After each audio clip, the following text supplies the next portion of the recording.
Jumat 9 April 2015.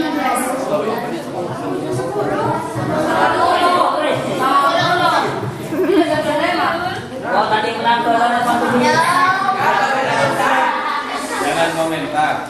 Dalam acara Fokus Forum Kajian Ulum Syariah bersama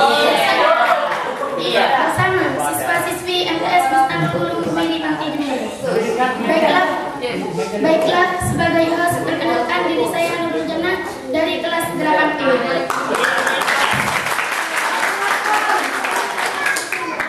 Sebelum acara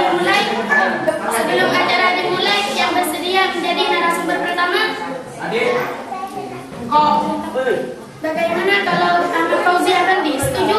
Setuju.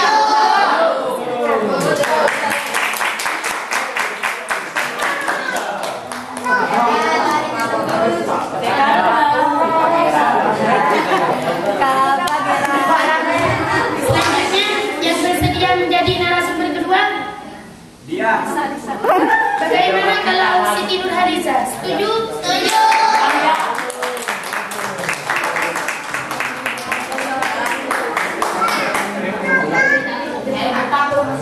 Di acara ini Anda bertanya, Ustaz menjawab, mantap.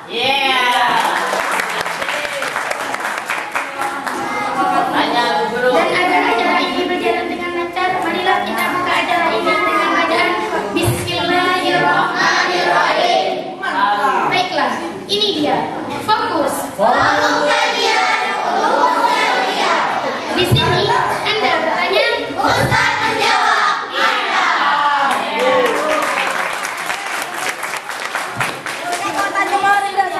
Selanjutnya kami persilakan teman-teman untuk mengajukan pertanyaan seputar hal yang membatalkan wudhu dan disertai diskusi bersama.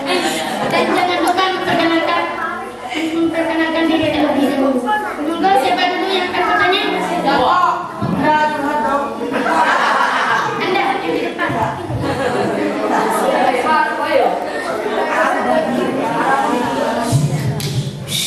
Assalamualaikum warahmatullahi wabarakatuh.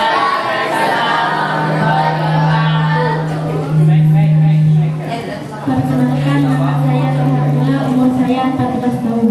Saat ini saya masih tercatat sebagai siswi di MTS Bustana Ulum Kemiri, tepatnya kelas 8E. Begini Ustaz, sebut saja namanya Bang Udin. Sebenarnya dia sudah bersiap untuk mensolati jenazah istrinya yang sudah disucikan. Namun entah mengapa dia tiba-tiba menghambur ke depan dan membuka kain kafan lalu menciumi wajah mendiang istrinya. Nah, pertanyaannya Ustaz, batalkah wudhu Bang Udin dan istrinya? Demikian Ustaz, terima kasih. Saya kasih itu ya. Mau ditanggapi Ustaz? Yang mau ditanggapi?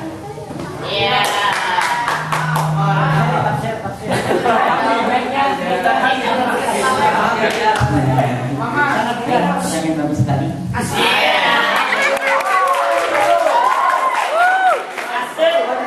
Begini, seseorang yang sudah hakim balik kalah dan sudah terkena takdir, dia orang yang sudah hakim balik wajib menjalankan syariat Islam dengan melaksanakan segala perintah Allah dan menjauhi segala larangan.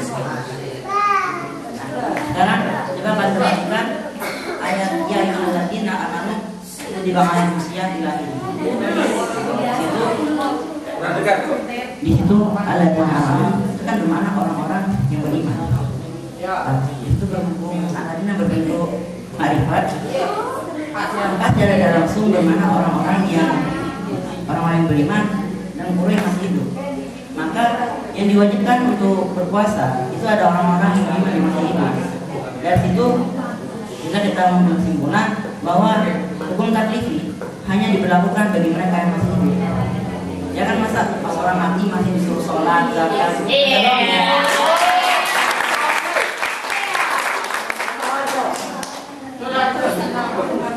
Dan ini untuk Bang Udin seperti dalam deskripsi masalah tadi, hukumnya batal. Terus udah mendiang istrinya? Tidak. Kenapa? Ada yang bisa menjawab? Amin. Bapak menghormati tidak terkena takdir. Oh, sebentar. Orang yang sudah meninggal tidak terkena takdir alias sudah tidak dianggap mukallaf, maka hukumnya tidak batal. Oh, ada yang kurang jelas mau dipertanyakan? Oh ya Ustaz, apalah satunya kita tujukan yang mendukung pendapat Ustaz tadi? Mohon diulangi. Apa satunya kita tujukan yang mendukung pendapat Ustaz tadi? Oh, ada. Saya tidak mau bicara hukum tanpa ada dasar yang jelas.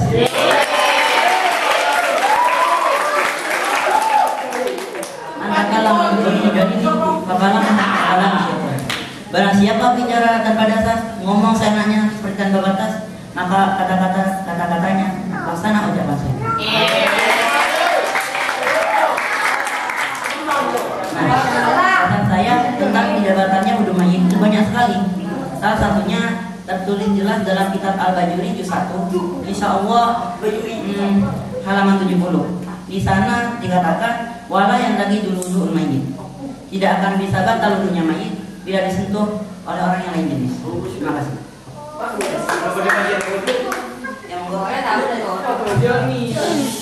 Seingat saya, justru kita dan Ustaz sebutkan tadi menyatakan bahwa Imam An-Nawawi tidak menghukumi batal wudu orang yang mayit. Artinya, menurut beliau wudunya tadi tidak batal Ustaz. Mohon dijelaskan kembali. Terima kasih. Untuk menjawab pertanyaan Ustaz, mungkin barangkali saya bisa membantu.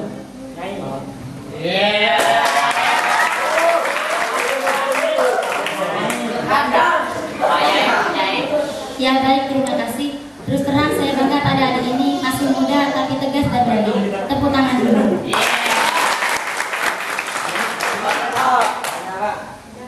Yang disampaikan oleh adik siapa tadi? Ya lengkapnya begini, bahwa Qa'alin Nawawi fi ru'usil masail annahu rajaha 'adaman naqdi bi amsil mayyiti wa mayyitati wa udda minas sahwi. Dalam kitab Ru'usul Masail, An-Nawawi mengumpulkan pendapat yang mengatakan tidak batal wudu seseorang sebab menyentuh mayit. Benar, menurut An-Nawawi dalam hadis tersebut wudu Bang Udin tadi tidak batal, tapi perhatikan kalimat terakhirnya, wa udda minas sahwi. Pernyataan ini diakibatkan karena beliau lupa dengan pertimbangan antara lain: 1. Tidak ada satupun ayat, hadis maupun ucapan sahabat Nabi yang dapat diajukan sebagai pendukung pendapat An-Nawawi. Yang kedua, tidak ada satupun pendapat ulama mujtahid termasuk dalam kitab-kitab An-Nawawi sendiri yang jumlahnya hampir 100 kitab itu. Tidak ditemukan fatwa yang senada dengan kitab Ru'usul Masail. Kesimpulannya, yang batal dalam deskripsi masalah tadi hanyalah wudu Bang Udin, sedangkan wudu mendiang istrinya tidak batal. Terima kasih.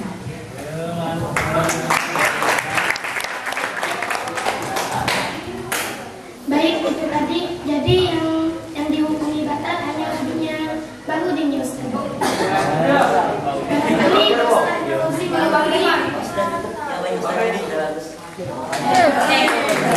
Sementara wudunya istrinya tidak batal karena orang yang sudah mati itu tidak dikenai takdir atau tidak dibebani untuk melakukan syariat.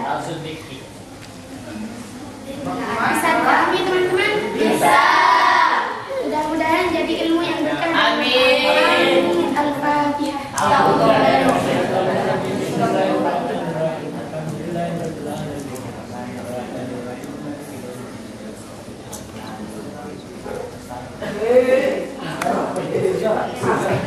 Baik, kita masih di fokus. Di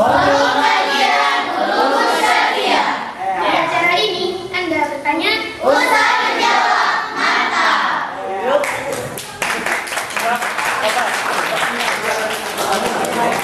Masih ada waktu, barangkali masih ada pertanyaan yang lain yang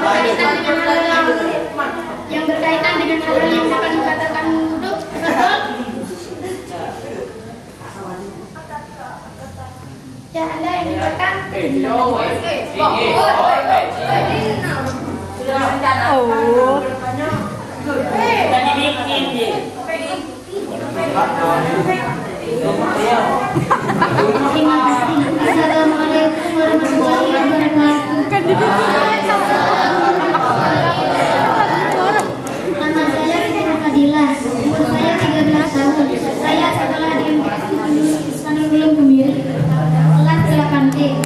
pertanyaan ini saya tujukan untuk Ustazah Haliza. Begini Ustazah, selama ini saya berprinsip bahwa menyentuh perempuan bagi laki-laki itu membatalkan wudhu, sebagaimana mazhab saya mazhab Syafi'i. Hingga akhirnya saya ikuti ceramah di televisi dan ustaznya mengatakan bahwa menyentuh perempuan bagi laki-laki bukan muhrim tidak membatalkan wudhu. Jadi saya bingung Ustazah.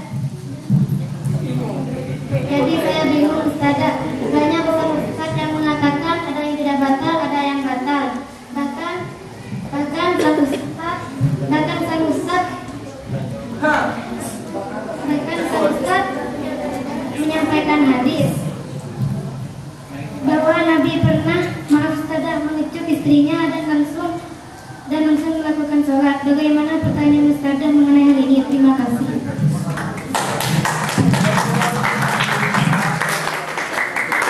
Ya baik, hadis itu termaktub antara lain di kitab Bulughul Maram karya Ibnu Hajar Asqalani, diriwayatkan dari Aisyah dan dikeluarkan oleh Imam Ahmad, Abu Dawud, Tirmidzi, Nasa'i dan Ibnu Majah, serta masih banyak ahli hadis lainnya yang meriwayatkan. Tapi hadis itu juga didhaifkan oleh Imam Al-Bukhari, Tirmidzi dan Al-Baihaqi, sehingga tidak bisa dijadikan landasan hukum. Itu yang pertama. Yang kedua, andaipun hadis tersebut sahih, maka kebiasaan wanita-wanita Arab yang selalu berhijab dan bercadar perlu juga dipertimbangkan. Sementara dalam hadis tersebut tidak dijelaskan istri Nabi yang beliau kecup dalam keadaan bercadar atau tidak. Anda bisa melihat penjelasan hadis tersebut setidaknya di kitab Subul Salam juz 1 halaman 65-66. Demikian, syukran kasih.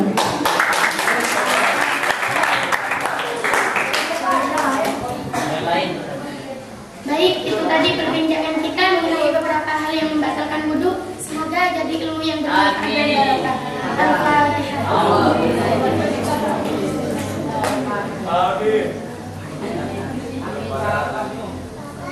Dengan demikian, saya ada acara hari ini. Jangan lupa ikuti terus. Fokus.